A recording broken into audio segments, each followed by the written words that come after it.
बंधुगण नमस्कार। आज पुणी थे राजेश रविवार प्रोग्राम को आपन स्वागत। आपण मैंने जानते गोटे कौन नुआ पार्टी तैयारी कॉकरोच जनता पार्टी असरपा जनता पार्टी तैयारी जिनस विषय मोर भी निजर बहुत कौतूहल अच्छी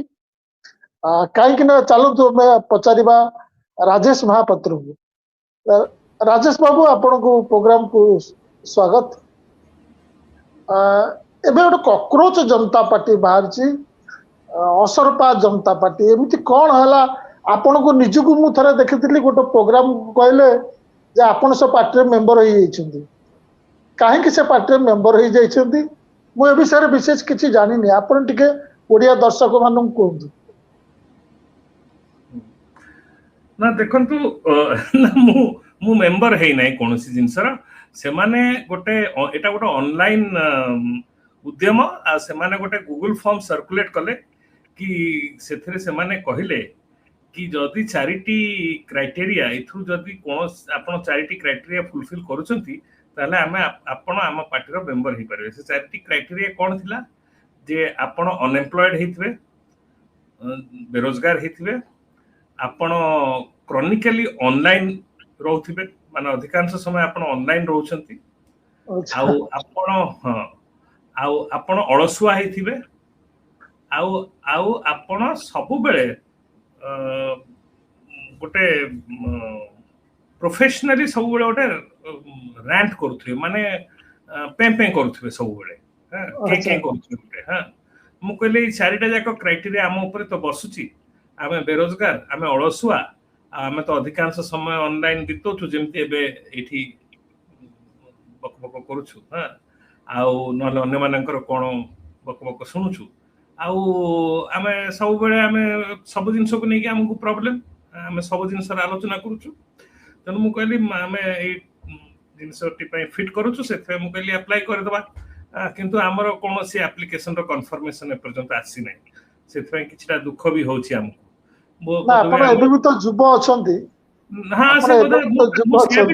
मु से भी लिखली मु कहली होय तमरो बयस बहुत हे जाइते but I am young at heart so you can consider मी तथापि पर्यंत कोनोसी फेवरेबल कंसीडरेशन हे नाही। हठात पार्टी रो आविर्भाव काई कि हला नाही कथाटा होछि जोक से पार्ट एटा गोटे थटा मजाक रे आरंभ होइथिला किंतु जो भली ता परवर्ती समय रे एटा यार गोटे व्यापक प्रसारण हैला मानकर जो चिंताधारा विचारधारा आ कहीं कि समाने सेटा कले आ जो भली ताकू नै कि रिएक्शन हेछि सेटा केते गुडा बहुत महत्वपूर्ण दिग को हमर दृष्टि आकर्षण करछि। तेनु थटा मजाक तो गोटे पटर कथा किंतु आमे केते गुडा जिनिस हमकु सीरियसली नेबा को पड़िबो कारण ए जो डेवलपमेंट गुडी को हेछि गत सप्ताह रे सेटा गोटे इंगित करूछि माने थटा माने ताको आपण कहि परबे सटायर काली आगे किंतु कथाटी हला कोन जति हमें एटा को जो दर्शक माने ए जिंसटी को फॉलो करि नांती गोटे पेटिशन गोटे केस ऊपर गोटे एडवोकेट रो गोटे केस को नै करी जो आमर मुख्य न्यायाधीश अछंती chief justice of India Suryakant से गोटे कमेंट करि देले से कमेंट करू करू से कहि देले जे ए जो अनएम्प्लॉयड लोक गुडी को यूथ गुडी को एमाने हेले गोटे असरपा भली हां तांकर गोटे पैरासिटिकल एक्जिस्टेंस असरपा भली आउ से जिंसटी गोटे निहाती भलो टेस्ट रे नथिला से कमेंट मु पढि दउची से राजेश बाबू मु दर्शकों को भी से पैराग्राफ को पढ़ी दउची से कहते there are youngsters like cockroaches they don't get employment they don't have any place in the profession some become media some become social media activists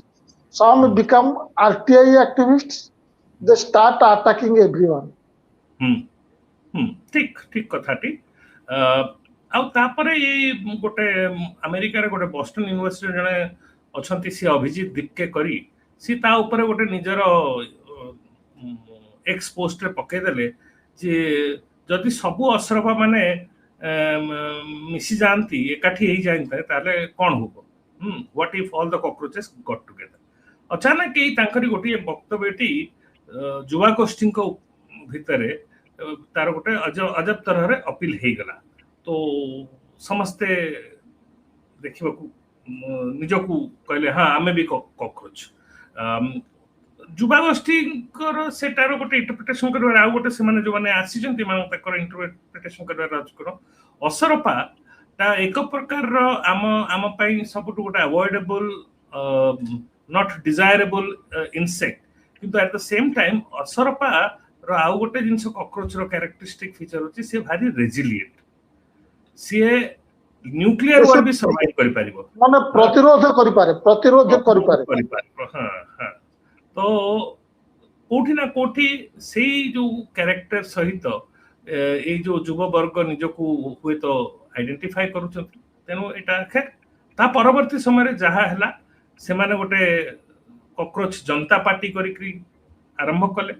ତାର ଇନଷ୍ଟାଗ୍ରାମ ପେଜ ହେଇଗଲା, ତାର ଏକ୍ସ ଆକାଉଣ୍ଟ ହେଇଗଲା, ତାର ୱେବସାଇଟ ହେଇଗଲା। ସେମାନେ କିଛି ଗୋଟେ ମ୍ୟାନିଫେଷ୍ଟୋ ବି ନେଇ ଆସିଲେ, ସେଥିରେ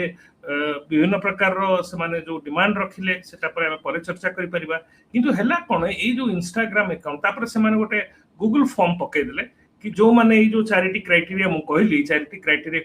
ଟିକ୍ କରୁଛନ୍ତି ସେମାନେ ଆମ ପାର୍ଟିର ମେମ୍ବର ହେଇପାରିବେ। ହେଲା କ'ଣ ଏଇଟା ମେ 16 ତାରିଖକୁ ଆରମ୍ଭ ହେଲା। ଆଉ ଦେଖୁ ଦେଖୁ 6 ଦିନ ଭିତରେ ତାଙ୍କର ଇନଷ୍ଟାଗ୍ରାମ ଆକାଉଣ୍ଟରେ ଫଲୋଅର ପ୍ରାୟ 12 ମିଲିୟନ ଉପରକୁ କ୍ରସ୍ କରିଗଲେ। ଆଉ ଏବେ ତ ପ୍ରାୟ 20 ମିଲିୟନ ପାଖାପାଖି ହେଇସାରିଲେଣି, ମାନେ 2 କୋଟି ହେଇସାରିଲେଣି। ମାନେ ଆଉ ଯଦିଓ ତାଙ୍କର ଯୋଉମାନେ ସମାଲୋଚକ ସେମାନେ କହୁଛନ୍ତି ଏଥିରେ ଗୁଡାଏ ପାକିସ୍ତାନରୁ ଆସିଛନ୍ତି, ଗୁଡାଏ ଏପଟରୁ ଆସିଛନ୍ତି, ସେପଟରୁ ଆସିଛନ୍ତି, ଆମେରିକାରୁ ଆସିଛନ୍ତି, କିନ୍ତୁ ଆପଣ ସେ ଆନାଲିଟିକ୍ସର ସ୍କ୍ରିନଶଟ ବି ସେୟାର କରିଥିଲେ ଓଭରୱେଲମିଂ ମେଜରିଟି ଇଣ୍ଡିଆରୁ ହିଁ 90%ରୁ ଉର୍ଦ୍ଧ୍ୱ ଇଣ୍ଡିଆରୁ ଯୋଡି ହେଇଛନ୍ତି। ତା ମାନେ ପ୍ରାୟ 140 କୋଟି ଲୋକଙ୍କ ଭିତରୁ ପ୍ରତ୍ୟେକ 2 ଜଣଙ୍କ ଭିତରୁ ଜଣେ ଯୋଡି ହଉଛନ୍ତି।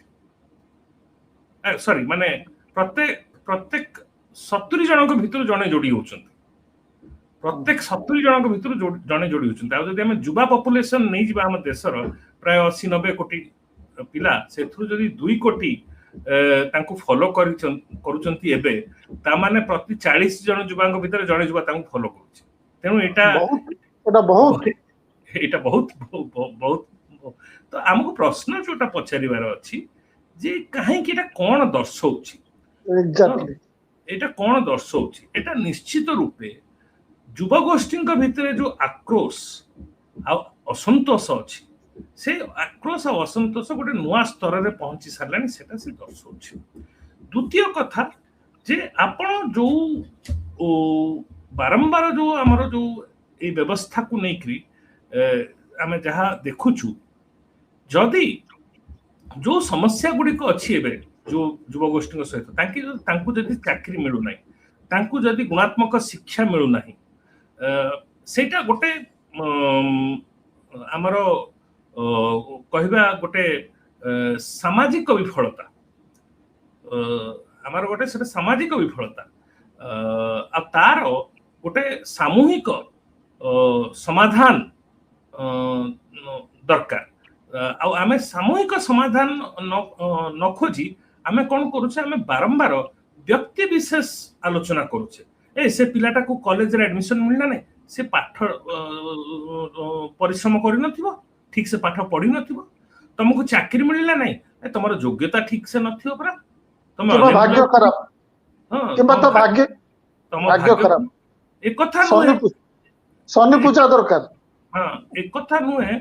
ଯେ ଗୁଣାତ୍ମକ ଶିକ୍ଷା ଦେବା ପାଇଁ ଯଥେଷ୍ଟ ଶିକ୍ଷାନୁଷ୍ଠାନ ନାହିଁ, ସେଇଟା ଗୋଟେ ଆମର ବିଫଳତା। ସେ ବିଫଳତାଟାକୁ ଆମେ କେମିତି ଫିକ୍ସ କରିବା? ଏଇଆ ନୁହେଁ ଯେ ମାର୍କସ ଆଣିଲା ନାହିଁ ପିଲାଟା, ସେଥିପାଇଁ ତାକୁ ଗୁଣାତ୍ମକ ଶିକ୍ଷା ମିଳିଲା ନାହିଁ। ଏଣ୍ଟ୍ରାନ୍ସ ଟେଷ୍ଟଟା କ୍ୱାଲିଫାଏ କଲା ନାହିଁ, ସେଥିପାଇଁ ତାକୁ ଗୁଣାତ୍ମକ ଶିକ୍ଷା ମିଳିଲା ନାହିଁ। ଏଣ୍ଟ୍ରାନ୍ସ ଟେଷ୍ଟର ପେପର ଲିକ୍ ହଉଛି, ଚାକିରି ନାହିଁ, ଜବ ରିକ୍ରୁଟମେଣ୍ଟ ପୁରା ସ୍କାମ ହଉଛି। ତେଣୁ ଏଇଗୁଡ଼ିକୁ ନେଇକରି ଯୋଉ ଯୁବଗୋଷ୍ଠୀଙ୍କ ଭିତରେ ଗୋଟେ ଆକ୍ରୋଶ ଅସନ୍ତୋଷ ବନୁଛି, ତାର ଗୋଟେ ସାମୂହିକ ସମାଧାନ ଆମକୁ ଖୋଜିବା ଜାଗାରେ ଆମେ ବ୍ୟକ୍ତି ବିଶେଷ ଆରୋପ ଲଗାଉଛୁ। ଯଦି ଯେମିତି ମୁଁ କହିଲି ଚାକିରିରୁ ଆପଣ ବାହାରି ଗଲେ, ଏଇଆ ନୁହେଁ ଯେ ଏଇଟା ଗୋଟେ ଅଲଗା ପ୍ରକାରର କ୍ରାଇସିସ୍। ଆଉ कि आमर गोटे एम्प्लॉयमेंट रो सुरक्षा नहीं से विषय कथबार्ता न करी आम कहूँ ए सेटा अलसुआटा आइथो काम ठीक से करनथु सेथिबा ताकू चाकरी बाहर कर दिया गला न निश्चय किछि घपला करथिबो सेथिबा चाकरी बाहर कर दिया गला कहार जदि बाहागर हेई पारुनी काई ता पाखरे गोटे भल चाकरी नाही तते तो तू तो गोटे अयोग्य पिला तते झियो मिलु नांती ओ झियर जदि बाहागर हेई पारु नाही तो देखिबा को भल न तते किए बाहाबो तोर तो चालीचलन ठीक ना तो किए बाहाब ये जो आम गोटे जो आमर समस्या गुड़िक जो गोटे आम गोटे सामाजिक विफलता है सामाजिक विफलता को आम न मानी ताकू आम गोटे एक्सेप्ट न ग्रहण न करी तार सामूहिक समाधान न खोजी आम ये जो व्यक्ति विशेष आरोप करुचु से गोटे एभली आम युवागोष्ठी आमर जो युवागोष्ठी से अनेक लोक एबे अनेक पिला आमर तांको निज भितर कॉन्फिडेंस नाही तांको निज भितर कॉन्फिडेंस हसी आछुती से माने निजर जीवन को नहीं आशावादी हो नाहंती एटा गोटे निहाती बड़ सोशल क्राइसिस दिगो को जाउछ आ सेही समय रे आ मुख्य न्यायाधीश एभली जो वक्तव्य देले ए वक्तव्य कौन सी ना केवल आवश्यकता नथिला ना केवल वक्तव्य निहाती भाव माने समालोचनार तो करबा कथा ही किंतु एटा आउरी गोटे देखौछि जे हमर जो बड़ बड़ पदवी रे बसिचंती जो माने एक प्रकार हम देश को नेतृत्व दउचंती से माने भी एई समस्या गुडी को केमिति देखुचंती सेटा गोटे विशेष बड़ चिंताजनक विषय एटा हला गोटे कथा एटा समस्त को पय द्वितीय कथा जे एटा आउ गोटे देखौछि जे लोक मान पिला मानकर आमर युवक मानकर युवा गोष्ठी युवक और युवती मानकर जो मानक ऊपर देशर भविष्य निर्भर करुच्ची से मानकर आजिका सिस्टम ऊपर कौन भरोसा नहीं से माने सिस्टम रे परिवर्तन चाहछन एटा गोटे आमर सरकार रे आमर शासक दल पे एटा गोटे वार्निंग एई वार्निंग टाकू वार्निंग रूप रे नहीं किभली तार गोटे निवारण करा जाई परिबे समस्यार से ताहा भाबिबा न भाबी आमर सरकार और शासक दल केमिति रेस्पोंड कले से माने ए जो कॉकरोच जनता पार्टी रो ट्विटर हैंडल माने एक्स हैंडल को सस्पेंड करे देले तापरे नाना प्रकार रो तांकरी विचारधारा रे विश्वास करथि लोकन को तरफ गुडाए वायरल अटैक्स तांकर इंस्टा अकाउंट ऊपर आरंभ होइला जा जोगु तांकर इंस्टा अकाउंट भी समान समय होल्ड करे को पड़िला ता परवर्ती समय सरकार कौन सफाई देले सेटा होछि आउरी चिंताजनक विषय सरकार सफाई देले जे तांकू इंटेलिजेंस ब्यूरो तरफ इनपुट मिलला जे एटा गोटे नेशनल सिक्योरिटी को थ्रेट जदि हमर लोक जदि सरकार को नेकिर असंतोष होउछंती आ सेथि पय से माने जदि आंदोलित होउछंती आंदोलन करूछंती सेटा कोन नेशनल सिक्योरिटी थ्रेट सरकार जो शासक दल अछंती से शासक दल को जे थ्रेट से कोन नेशन को थ्रेट शासक दल कोन हमर नेशन शासक दल हमर कोन राष्ट्र कि शासक दल को जदि काली खतरा हे गेला ताले से देश पय खतरा सरकार को पय जदि खतरा हे गेला ताले से देश पय खतरा एटा की लॉजिक एटा गणतंत्र लॉजिक राजेश आपन काल मन पके दउची जेतबेले किसान आंदोलन हेतला ताकू कुआ गला खलिस्तानी अन्य माने जो माने विरोध करिवे से हला एंटी नेशनल ए युवा वर्ग जो मानक संख्या बेसी भारतीय पॉपुलेशन में से माने हे गेल कॉकरोच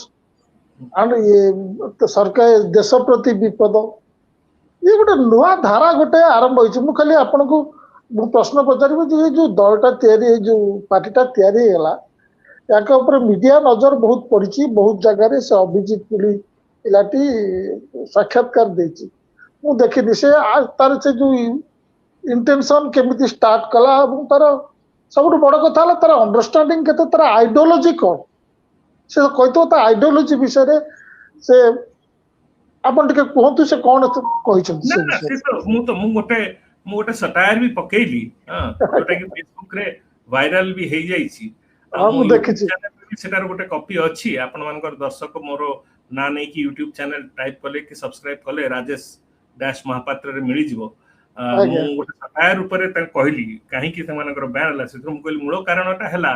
ଏଇ ଯୋଉ ଆମର ଭଦ୍ରଲୋକ ଅଭିଜିତ ଦିପକେ ସିଏ କହିଲେ ଯେ ସିଏ ଗାନ୍ଧୀ ନେହେରୁ ଆଉ ଆମ୍ବେଦକରଙ୍କ ବିଚାରଧାରା ନେଇ ପ୍ରେରିତ। ମୁଁ ସେୟା କହିଲି ମୁଁ କହିଲି ଏଇଟା ତ ବଡ ଅଡୁଆ କଥା ହେଇଗଲା କାହିଁକି ନା ଯୋଉ ଆଜି ସରକାରରେ ଯୋଉ ଅଛନ୍ତି ଶାସକ ଦଳ ଯଦି ଆପଣ ନେହେରୁଙ୍କର ବିଚାରଧାରା ଫଲୋ କରୁଛନ୍ତି ତାଙ୍କ ପାଇଁ 2 ମିନିଟରେ ସେ କହିବେ ଇଏ ତ କଂଗ୍ରେସୀ ଯଦି ଆମ୍ବେଦକର ବିଚାରଧାରାକୁ କହିବେ ଆପଣଙ୍କୁ ପ୍ରେରିତ କରୁଛି ତାହେଲେ ସେ କହିବେ ଆପଣ ଗୋଟେ ଜାତିବାଦୀ ମଣିଷ। ଆଉ ଯଦି ଗାନ୍ଧୀଙ୍କର ବିଚାରଧାରା ଆପଣ ଫଲୋ କରୁଛନ୍ତି ସେ କହିବେ ଇଏ ତ ରାଷ୍ଟ୍ର ବିରୋଧୀ। ଏ ତ କାହିଁକି ନା ଗାନ୍ଧୀ ସ୍ୱରାଜ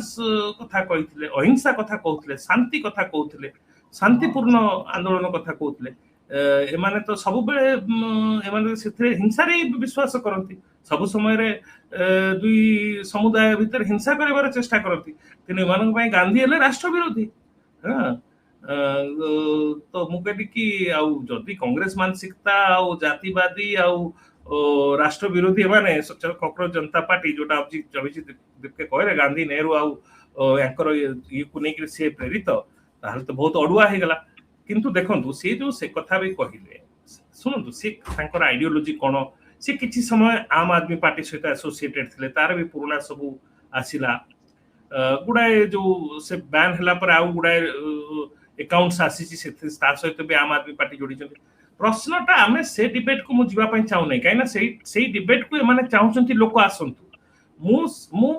ମୁଁ କହୁନାହିଁ ଯେ ଅଭିଜିତ ଦିପକେ କିଏ ଇଏ କକରୋଜ ଜନତା ପାର୍ଟି କିଏ ମୁଁ ଖାଲି ଦୁଇଟି ଡେଭଲପମେଣ୍ଟ ନିକଟ ଅତୀତର ନେବାକୁ ଚାହୁଁଛି। ତାମିଲନାଡୁରେ ଟିଭିକେ ର ଯୋଉ ଆମର ଥାଳପତି ବିଜୟଙ୍କର ଯୋଉ ଜିତ ହେଲା ପୁରା ଗୋଟେ ସୋସିଆଲ ମିଡିଆରେ ପୁରା ଗୋଟେ ୟଙ୍ଗ ପପୁଲେସନ ର ସପୋର୍ଟରେ ବିନା ସଂଗଠନର ବିନା ପଇସା ବାଣ୍ଟି ବିନା କୋଉ ବଡ ଚେହେରା ରାଜନୈତିକ ଚେହେରା ନେଇ ସେମାନେ ଯୋଉ ଗୋଟେ ଅଚାନକ ଆଶ୍ଚର୍ଯ୍ୟଚକିତ କରିଦେଲେ ସମସ୍ତଙ୍କୁ ମୁଁ ସେଇ ଆପଣଙ୍କ ପ୍ରୋଗ୍ରାମରେ ହିଁ କହିଥିଲି ଏଇଟା ଗୋଟେ ସଂକେତ ଦଉଛି ଯେ ଭାରତ ବର୍ଷର ଗୋଟେ ବଡ ସମୁଦାୟ ଏବେ ରାଜନୈତିକ ପରିବର୍ତ୍ତନ ଚାହୁଁଛି ନୂଆ ଚେହେରା ସେମାନେ ଦେଖିବାକୁ ଚାହୁଁଛନ୍ତି ନୂଆ ବିଚାରଧାରା ଆଉ ନୂଆ ଧାରା ଚାହୁଁଛନ୍ତି। ଏଇଟା ଆଉ ଏଇ ଜିନିଷଟି ଆଉ ଏଇଟା ସେମାନେ କାହିଁକି ଚାହୁଁଛନ୍ତି ନିଶ୍ଚିତ ରୂପେ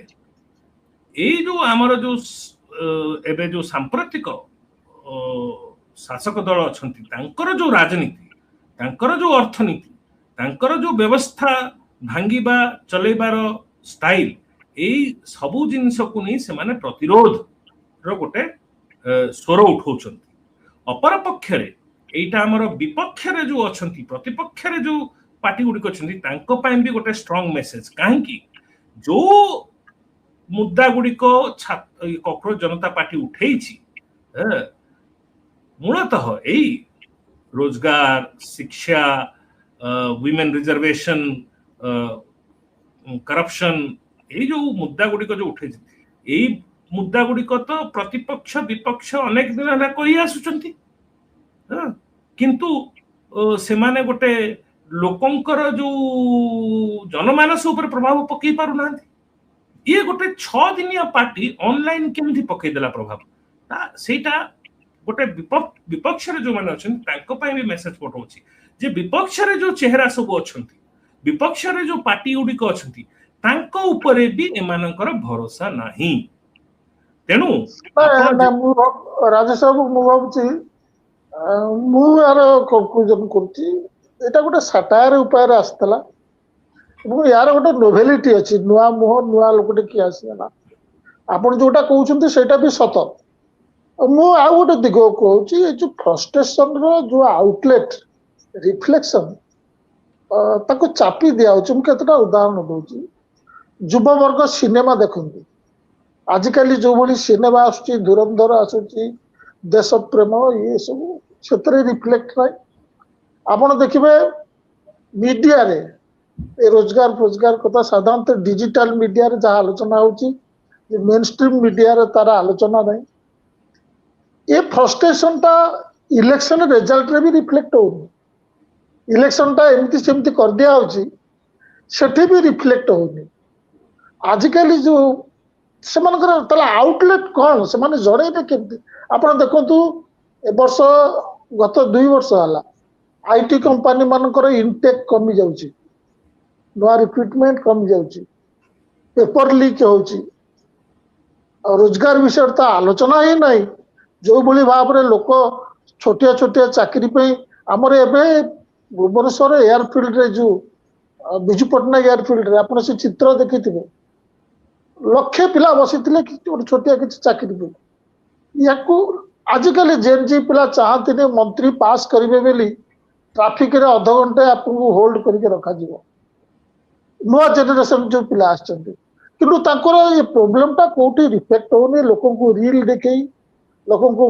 ଲଛେଦାର, କିଏ କୋଉଠି ଝାଲମୁଢି ଖାଇଲା, କିଏ କୋଉଠି ମେଲୋଡି ଚକୋଲେଟ ଖାଇଲା, ଏସବୁ ଦେଖନ୍ତୁ। ଆର୍ଥିକ ପରିସ୍ଥିତି ତ କ'ଣ ଆପଣ ଜାଣିଛନ୍ତି। ଆଗକୁ ଆଉ ଯୋଉ ପ୍ରକାର ଆସୁଛି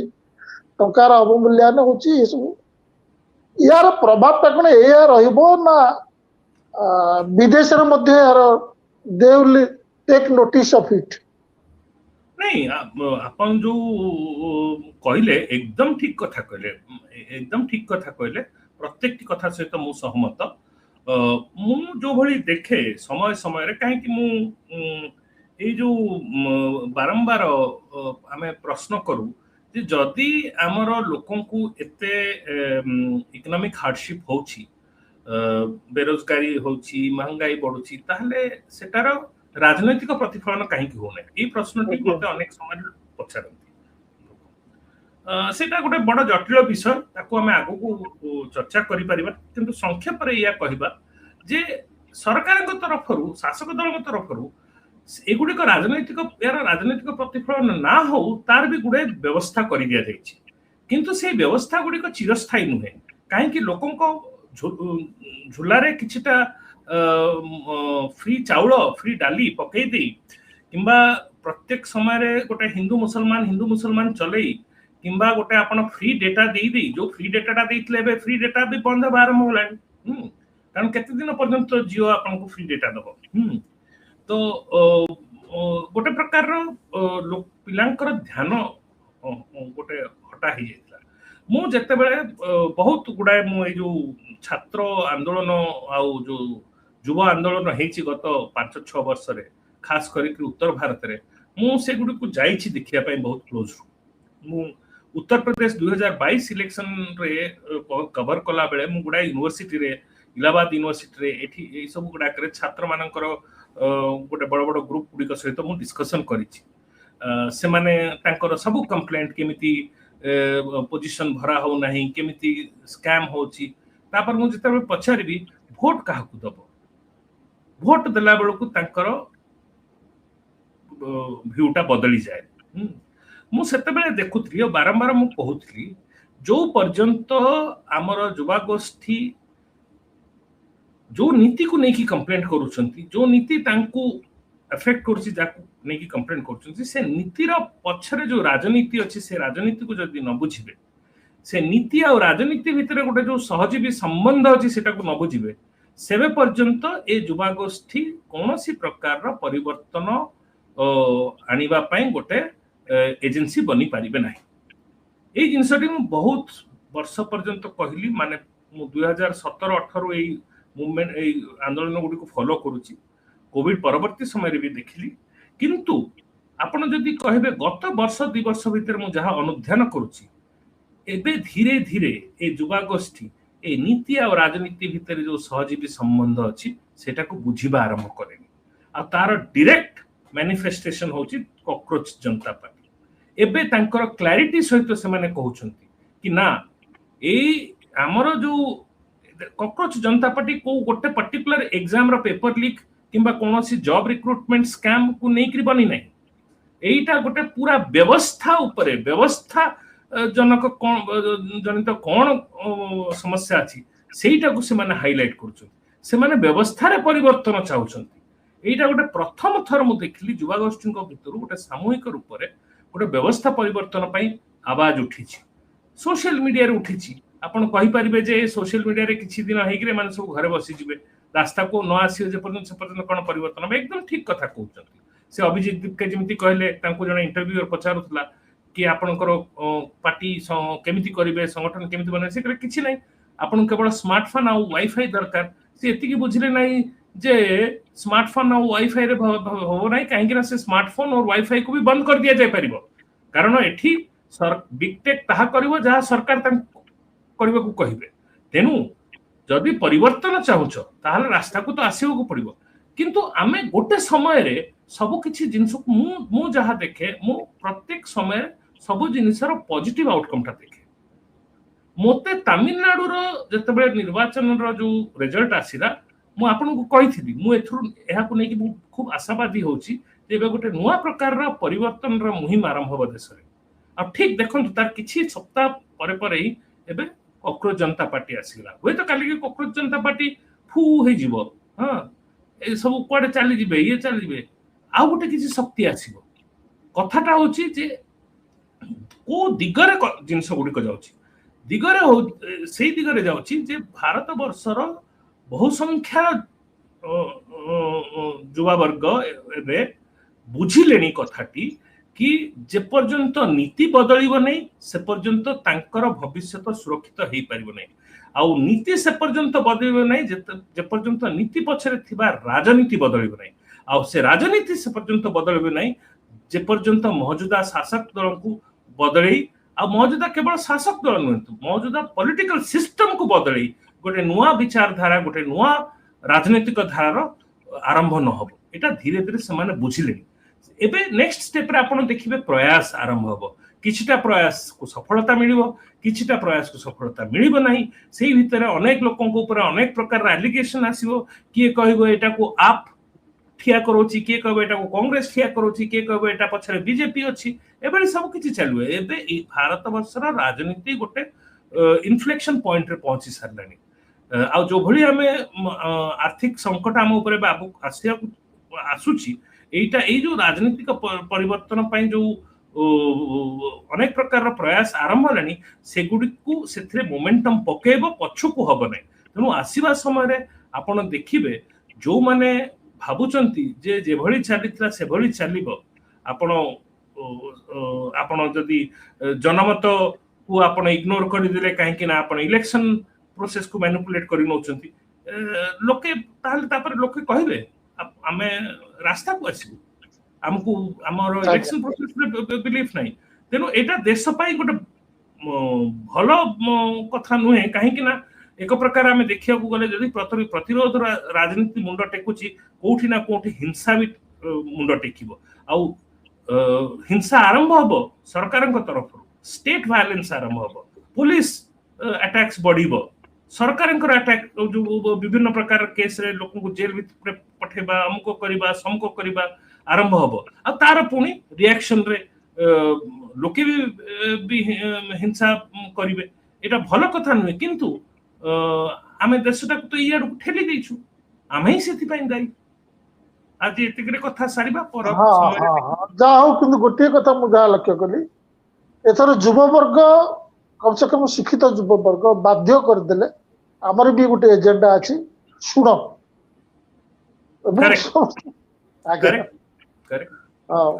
धन्यवाद राजेश सुनतु शिक्षित और अशिक्षित कथा नुहे एटी गोटे बहुत भलो कथा से अभिजीत दीप के कहले देखो खाली एजुकेशन डिग्री हे गले आपन को शिक्षा अछि बोली कथा नुहे शिक्षित ना अशिक्षित सेटा तार संज्ञा अलगा ए माने जो जो किछिटा कथा वार्ता से मानकर मु सुनिछि से मानकर अनेक स्पष्टता अछि एटा ही ठीक शिक्षा आ पिला सुनुचंती पिला बुझुचंती कथा धीरे धीरे आपण देखिबे आज्ञा हाँ आज्ञा बहुत धन्यवाद नमस्कार नेक्स्ट रविवार को